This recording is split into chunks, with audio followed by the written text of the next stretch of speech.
JBNN will keep you informed. I'm Michelle Jones, and in the news, State Minister Frank Witter and the driver narrowly escaped serious injury in Manchester crash. State Minister in the Ministry of Agriculture, Fisheries and Mining, Frank Witter, and his driver narrowly escaped serious injuries after the vehicle they were traveling in overturned on the Melrose Hill bypass in Manchester on Wednesday night. The crash involved a Toyota Prado and an international truck. Witter and his driver were traveling in the Prado. The truck was transporting water. Witter and his driver reportedly complained of chest and neck injuries. They were taken to the Mandeville Regional Hospital where they were treated and released. According to police, both vehicles were traveling westerly uphill towards Williams Hill from Porus on the Melrose Hill bypass. When upon reaching a section that has 2 lanes, the Prado attempted to undertake the truck.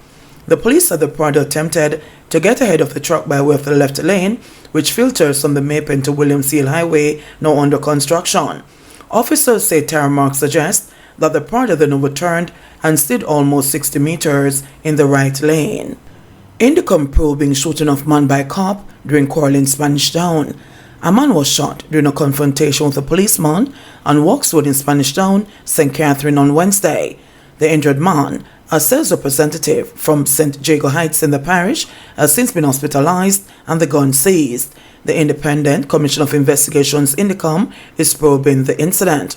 It is reported that about 5:45 p.m., the man and another motorist were involved in a crash along the roadway. It is further reported that a passing motorist, who turned out to be a plainclothes policeman, made inquiries about the accident and subsequently encouraged them to take their vehicles off the road. The crash caused a pile-up along the heavily trafficked road.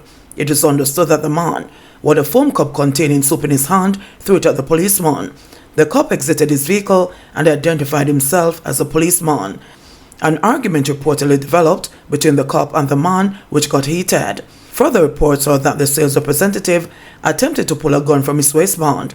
The constable, who was armed with his licensed pistol, pulled his weapon and opened fire at him.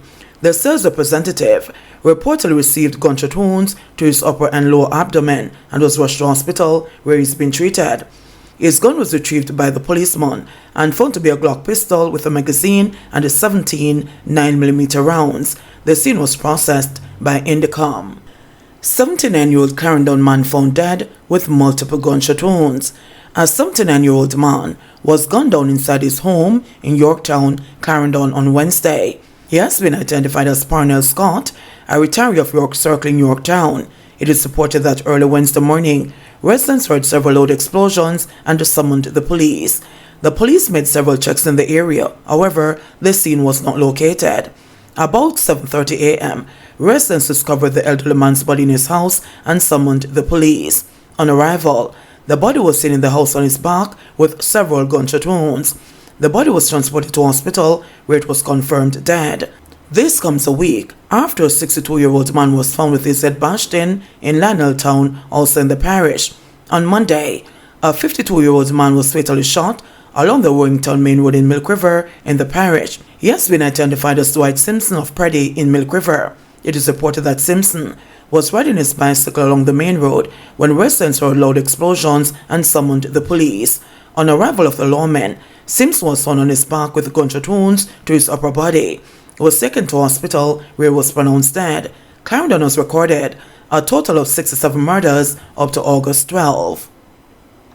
St. Mary father charged after killing cabby accused of sexually molesting daughter. A St. Mary man has been charged with murder after allegedly chopped to death a taxi operator who is accused of sexually molesting his teen daughter. Dead is 34-year-old Negus Acosta. Police said Acosta was chopped to death on August 16 after the 13-year-old girl told her father that he sexually molested her. Lawmen said the father allegedly attacked Acosta and chopped him several times. He was rushed to hospital where he was pronounced dead. The father, also a taxi operator, turned himself into the police on Monday. He was charged on Wednesday. Alleged cow thief nabbed in St. Elizabeth. One man is in custody following the recovery of a cow on the Vauxhall Main Road in Margotty, St. Elizabeth on Thursday, August 24. Reports from the Magoti police saw that about 12:30 a.m., a team of officers acting on intelligence intercepted one Mazda Primacy motor car in the area. The vehicle and the occupant were searched and the car found. The driver of the vehicle was unable to account for the animal, was subsequently arrested. Acting Superintendent of Police, Coleridge Minter, in a statement highlighted that predatory larceny has been a challenge in this parish. Hence, the police will be strengthening our partnership with the farming communities to apprehend all perpetrators and bring predatory larceny under control in the St. Elizabeth Division. I'm here at the Magoti police station. The police from the Magoti station at about 12:30 a.m. on Thursday morning, acting on intelligence, intercepted a white Mazda motor car. A search was done of the vehicle and the occupants, and it was revealed that a cow was found in the trunk. The driver of the vehicle was taken into custody pending further investigation. Predatory larceny has been a challenge in this parish. We have been doing a number of things with our farmers, including establishing a farmer's watch. I want to appeal to anyone who has lost a cattle or a cow in any recent time to visit the Magoti police station or the Black River police station and to bring proper identification to be able to identify this cow. The farmers of this parish are very important to us as a stakeholder. We are aware of the issue of predatory larceny to our farmers, both in terms of their cattle and their crop. And so this is an issue that we are taking very seriously in this division. We're establishing a team of officers that will pay special attention to predatory larceny. And I want to assure the farmers in St. Elizabeth that we'll be meeting with them. We will be acting upon all the information that we have, and we'll ensuring that we do all that we can to ensure that we bring predatory larceny under control in this division. 2,500 needy students in St. James to benefit from back-to-school grants. Approximately 2,500 needy students are to benefit from back-to-school grants totaling $17 million from the St. James Municipal Corporation. Vouchers valued over $5,000 each are being provided to youngsters across the parish through a collaboration with the Ministry of Local Government and Community Development. These will be distributed over a one-week period starting August 23 at the Montego Bay Cultural Center. They can be used to purchase essential school supplies and textbooks for students at the infant, primary, and secondary levels. Addressing parents on day one of the Municipal Corporation's annual back-to-school education support presentation on Wednesday, Deputy Mayor of Montego Bay, Councillor Richard Vernon, said the initiative represents a tangible step towards promoting educational quality and helping persons in need. He noted that the voucher distribution is just a part of what we do on a larger scale for educational grants. This also marks about 6 years since we have partnered with the Ministry of Local Government and Community Development to do back-to-school educational grants, and we're looking at somewhere about $80 million in terms of investment in education over that period, the Deputy Mayor said. Councillor Vernon emphasized the steadfast belief by the citizens of Montego Bay in the transformative power of education, describing it as a catalyst for positive change. We believe that education is important. We believe that education still has the capability of moving persons out of a particular situation into a better situation. Therefore, we find it very necessary to invest in our youngsters and help alleviate the economic burden that they experience, he added. Hundreds of parents who turned out on day one of the voucher distribution exercise had high praises for the assistance from the Municipal Corporation. Garfield Robinson, who resides at Barracks Road, expressed gratitude for the initiative, noting that the support will come in handy as he makes final preparations to send his son back to school. The vouchers we are getting will give an extra push for me, because doing everything on your own kind of put a strain on you. But with this, it brings a great impact and help towards what I'm doing for my son, he said. A grateful Margaret Smith said the donation's impact will be far-reaching. We are really appreciative of this venture that the Parish Council is doing for the community, Smith stated. In sports news, jubilation for Jamaica on Day 6 in Budapest. It was a day of great celebrations for Jamaicans at home and around the world as our athletes mined gold, silver and bronze on Day 6 in Budapest. Just as she did at the Beijing World Championships in 2015, Jamaica's Danielle Williams stunned the field to win gold in the women's 100-meter hurdles at the National Athletics Center in Budapest, Hungary on Thursday. Williams had a brilliant run from lane 1, storming to a season's best of 12.43 seconds for the gold medal. Her compatriot Akira Nugent finished 5th in 12.61 seconds. Puerto Rico's Jasmine Camacho Quinn won the silver medal with a time of 12.44, while the bronze went to former world record holder Kendra Harrison of the US in 12.46. Decades after Jamaica's first gold medal in the men's 400 meters, Antonio Watson was crowned champion in the event. Watson advanced to the final with a massive personal best of 44.13 seconds, the fastest qualifying time.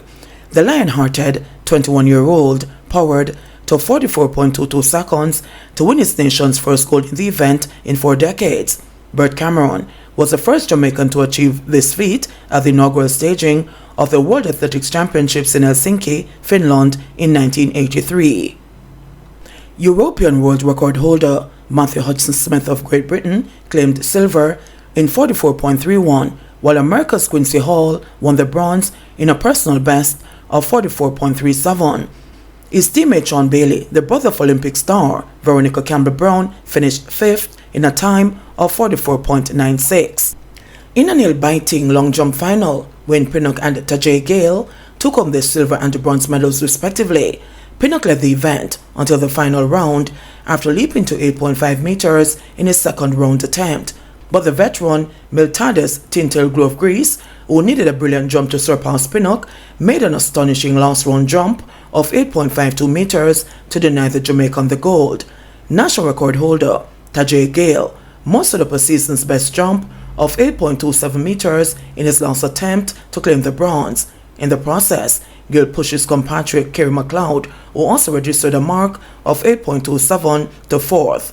Rochelle Clayton copped the bronze medal in the women's 400-meter hurdles. Clayton, who also won bronze at the 2019 staging of the championships in Doha, Qatar, dipped under 53 seconds for the first time, running a personal best of 52.81 for bronze. Her compatriots Janive Russell, 54.28, and Antoinette Knight, 55.20, finished 7th and 8th respectively.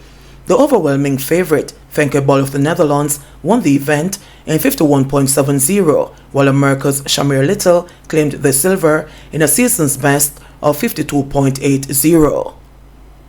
In the 200-meter semifinal, the fastest living woman on earth, Shericka Jackson, is on her way to successfully defend her title after cruising to a time of 22.00 seconds to win semifinal 3 of the event. Her compatriots, Nathalia White and Kevona Davis, did not advance to the final. White registered a time of 22.52 for third in semifinal 1, and Davis, who is a 2017 World Youth bronze medalist, ran a fantastic bend, but failed in the latter part of the race, finishing 5th in a time of 22.34.